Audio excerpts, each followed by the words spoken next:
Ya, ngeri bahwa kamu begitu lekas berbalik.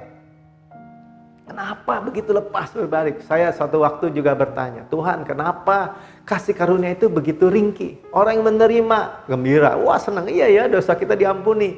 Masa lalu, masa kini, masa depan, selama-lamanya. Oh iya ya, Tuhan gak mengingat-ingat lagi dosa kita. Oh gak bisa lo, sesat lo. Kalau gak ngaku dosa lo gak diampuni lo. Gak bisa diangkat lo. Gak gini, oh belum tentu selamat. Tiba-tiba, iya ya, begitu ringkih. Kembali lagi ke bawah hukum Taurat.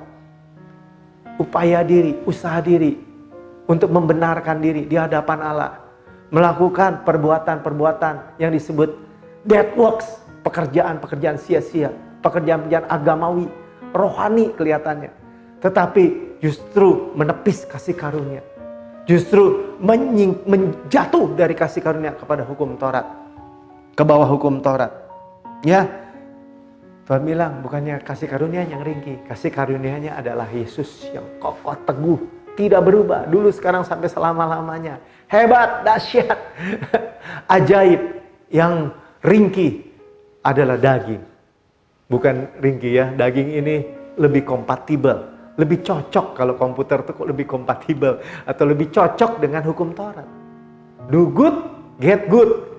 Do bad, get bad. Melakukan yang baik, dapat baik. Melakukan yang salah, dapat hukuman, dapat pukulan. Kan lebih cocok ya sama daging kita ya. Lebih cocok ya sama logika kita kan.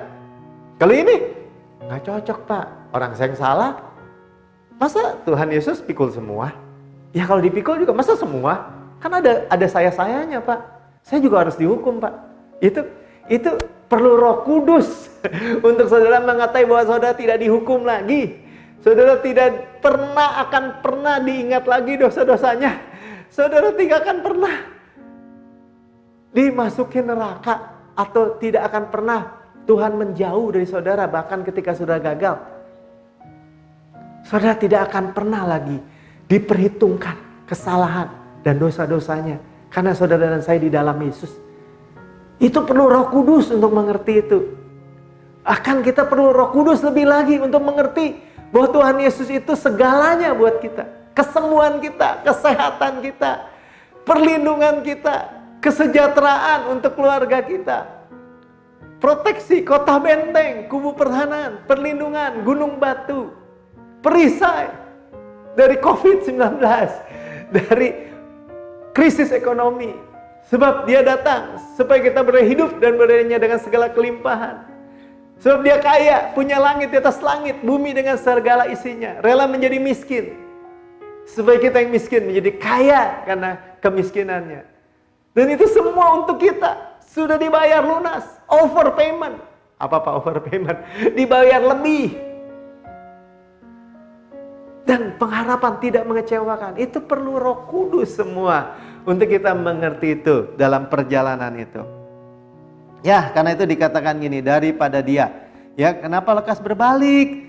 Daripada dia, itu pribadi kasih karunia yang oleh kasih karunia Kristus, yang oleh kasih karunia Kristus telah memanggil kamu dan mengikuti suatu Injil yang lain. Ya, lihat ya, tadi ada garis bawahi kasih karunia Kristus ya. Itu apa nih? Ayat 7 yang katakan? Kan ada kasih karunia Kristus, ada Injil yang lain. Ya, ada kasih karunia Kristus, ada Injil yang lain. Ayat 7 yang sebenarnya bukan Injil. Nah, Injil yang lain itu bukan Injil. Ya, yang Injil yang lain itu di sebelah sini aja saya ngomongnya. Injil yang lain itu bukan Injil.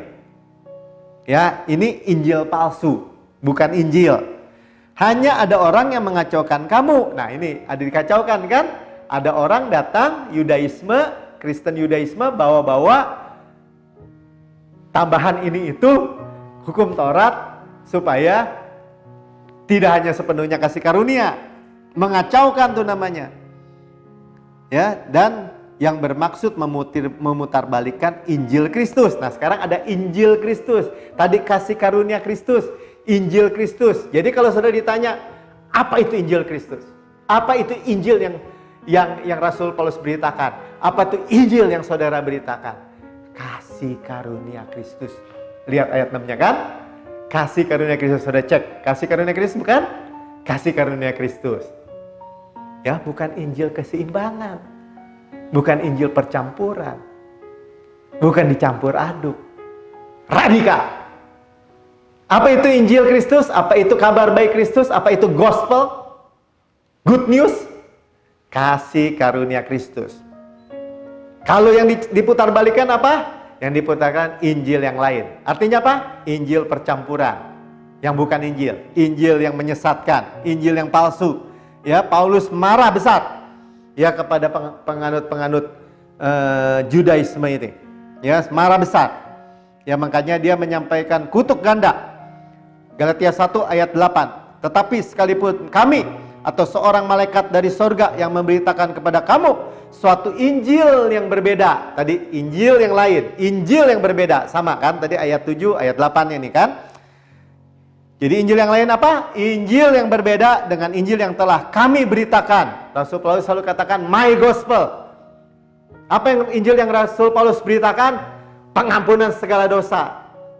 Dan dibenarkan sepenuhnya. Dari mana Bapak tahu? Ya saudara cek lagi khotbah-khotbah saya sebelumnya.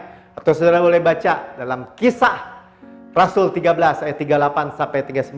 Atau seluruh pasal itu tentang khotbah Rasul Paulus. Dan utamanya 38 sampai 39. Itu Injil yang diberitakan oleh Rasul Paulus. Jadi Injil yang berbeda dari itu dikatakan terkutuklah dia.